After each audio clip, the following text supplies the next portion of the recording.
Hello, bienvenue dans cette vidéo, je m'appelle Gaëtan Ballester, je suis tarologue, formateur et j'organise des séjours dans la nature.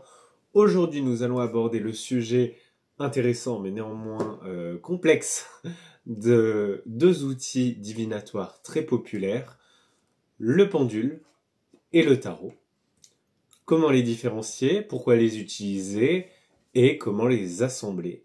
Vous allez voir, c'est un riche sujet que nous allons aborder aujourd'hui. Je vais essayer de faire court, mais je vous promets.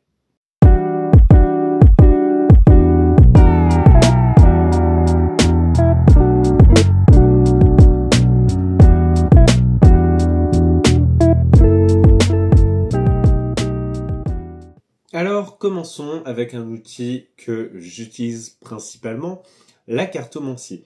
La cartomancie, c'est l'usage d'oracles, de tarot, en tout cas de cartes.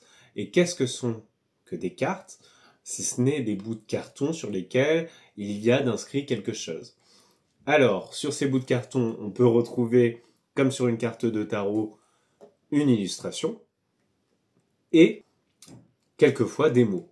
Pour le tarot, par exemple, vous avez un nombre, généralement, ainsi que le nom de la carte dans les tarots contemporains. Sur cette illustration, on découvrira des symboles ou des scénettes que nous pourrons interpréter. Alors, c'est tout ça, l'art de la cartomancie, partir d'une image, partir de mots, les étirer pour répondre à des questions. Et oui, parce que la cartomancie, c'est répondre à des questions ou peut-être même trouver des questionnements. Ces questions, on vous invite cependant, avec la cartomancie, à ce qu'elles soient formulées de façon ouverte, c'est-à-dire avec des réponses multiples et non pas en oui, non ou bien mal, qui serait une question fermée. Par exemple, on peut demander à son jeu, en utilisant un tarot, un oracle, comment va se passer ma semaine? Ou bien, pourquoi je me sens mal à mon travail? Ce sont des questions qu'on peut aborder avec les cartes. Pour ce faire, on va mélanger son jeu, on va tirer une ou plusieurs cartes et lire leur interprétation. Le pendule, maintenant, dans la deuxième partie de cette vidéo, je vous l'ai dit, on aborde le pendule. Eh bien, c'est assez différent. Le pendule, on peut l'utiliser pour répondre à des questions en oui-non. On peut aussi faire une multitude de choses avec le pendule, comme trouver des emplacements, des objets perdus. Là, on va être plus dans la branche des sourciers. On peut utiliser des abaques. Je vous en présente quelques-uns ici du livre les 333, c'est pas facile à dire, planches du pendule de Gérard Grenet. Alors, un abaque, c'est une planche de radiesthésie sur laquelle on va pouvoir employer son pendule, comme ici. Et selon l'endroit où le pendule oscillera, se dirigera, ça nous donnera une indication.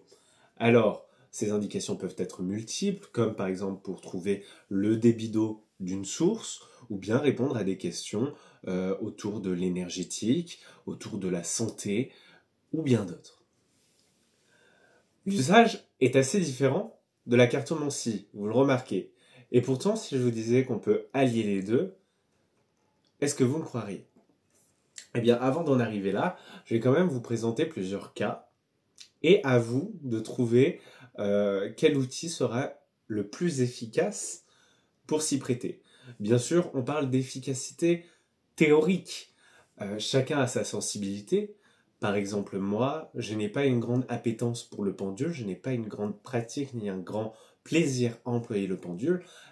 Dans ce cas, je me dirigerai quasi systématiquement vers les cartes. Ce sera peut-être pareil pour vous, peut-être différent, ou peut-être que vous aurez une forme ambidextre à apprécier lier les deux, à apprécier utiliser les deux avec autant de techniques et de savoir-faire l'un que l'autre. Mais face à la question comment Pierre me perçoit, comment Pierre, mon supérieur hiérarchique, me perçoit, quel outil, selon vous, serait-il le plus pertinent d'utiliser? Oui, effectivement, ce sera peut-être le tarot qui va nous apporter une réponse plus construite et qui nous aidera de ce fait, le tarot ou un oracle, bien sûr, en tout cas la cartomancie, nous aidera de ce fait à trouver une piste pour comprendre comment Pierre nous perçoit. Maintenant, avec la question « Demain va-t-il faire beau ?» C'était facile. Le pendule. Encore une question. D'où vient la douleur que je ressens dans l'estomac?